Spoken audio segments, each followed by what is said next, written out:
Meus irmãos e minhas irmãs, nos encontramos nesta quarta-feira, dia 31 de janeiro, na quarta semana do tempo comum, para juntos meditarmos a palavra de Deus. E hoje lemos o Evangelista São Marcos, no capítulo 6, versículos do 1 ao 6. Naquele tempo, Jesus foi a Nazaré, sua terra, e seus discípulos o acompanharam. Quando chegou o sábado, começou a ensinar na sinagoga. Muitos que o escutavam ficavam admirados e diziam: de onde recebeu ele tudo isso? Como conseguiu tanta sabedoria? E esses grandes milagres que são realizados por suas mãos? Este homem não é o carpinteiro, filho de Maria, irmão de Tiago, de Josete, de Judas e de Simão? Suas irmãs não moram aqui conosco? E ficaram escandalizados por causa dele. Jesus lhes dizia: um profeta só não é estimado em sua pátria, entre seus parentes e familiares. E ali não pôde fazer milagre algum. Apenas curou alguns doentes, impondo-lhes as mãos, e admirou-se com a falta de fé deles. Jesus percorria os povoados das redondezas, ensinando. Palavra da salvação. Glória a vós, Senhor. Se nós nos recordamos muito bem, no dia de ontem nós concluímos a leitura do capítulo 5 de São Marcos, onde nos são relatadas essas três curas.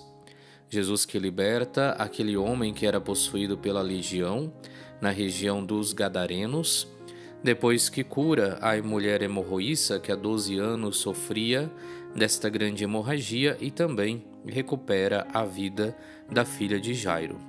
Depois de ter cumprido todos esses gestos extraordinários, Jesus retorna para a sua terra, como nos é narrado hoje no Evangelista São Marcos, no capítulo 6. De fato, iniciamos dizendo que Jesus foi a Nazaré, sua terra, e seus discípulos o acompanharam. E como era seu costume, vai no sábado na sinagoga para poder ensinar. E o que nos chama a atenção em todo esse relato do Evangelho é justamente a atitude dos conterrâneos de Jesus, que começam a questionar como ele pode realizar tudo isso se nós o conhecemos, se nós sabemos quem é seu pai, sua mãe, quem são seus parentes próximos. Ou seja, justamente porque conhecem de perto a Jesus Cristo, eles não conseguem perceber a ação de Deus que nele se realiza. Inclusive se questionam, mas de onde recebeu tudo isso? Como encontrou tanta sabedoria, como conseguiu tanta sabedoria e esses grandes milagres que são realizados por suas mãos. E a conclusão justamente do Evangelho é de que Jesus Cristo ali não pôde realizar muitos milagres porque eles não tinham fé, ou melhor ainda, por causa da falta de fé daquele povo.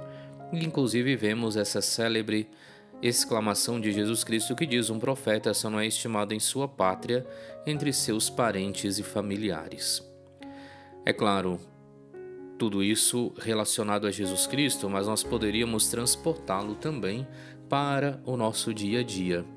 Muitas vezes nós também somos tentados a ter esta mesma reação que tiveram esses conhecidos de Jesus Cristo, porque conhecemos o mensageiro que nos leva à palavra de Deus, porque muitas vezes conhecemos aquela pessoa que foi chamada por Deus para nos anunciar a boa nova, nós desmerecemos o seu anúncio. Deixamos de lado aquilo que ele vem nos dizer, porque às vezes damos a desculpa: mas aquele ali eu conheço, foi meu amigo desde criança, esteve comigo, ou então eu sei, conheço muito bem a vida dele.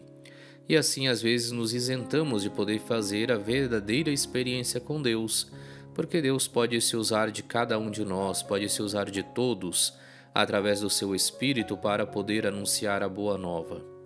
E assim nós somos chamados sempre, é claro, na nossa vida, no nosso dia a dia, a podermos discernir a ação de Deus através dos nossos irmãos e irmãs, mesmo às vezes aqueles nossos parentes próximos, mesmo às vezes aquela pessoa que não professe uma fé 100% firme, mas que em algum momento vem e nos fala algo que era aquilo que nós precisávamos realmente ouvir para solucionar um problema, para podermos viver melhor a nossa vida.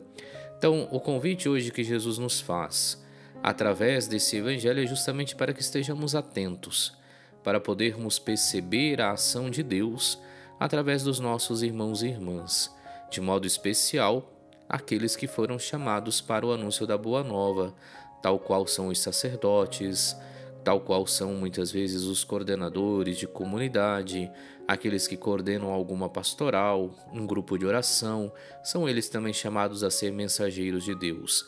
E não nos deixemos então preencher por preconceitos em relação a essas pessoas. Não tenhamos a mesma atitude que hoje tiveram os contemporâneos de Jesus, mas muito pelo contrário, possamos sempre perceber e discernir a ação de Deus através dos nossos irmãos e irmãs.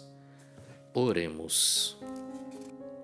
Ó Deus, que suscitastes o presbítero São João Bosco como pai e mestre dos jovens, concedei que, inflamados pelo mesmo fogo da caridade, possamos procurar a salvação de nossos irmãos e irmãs e colocar-nos inteiramente ao vosso serviço.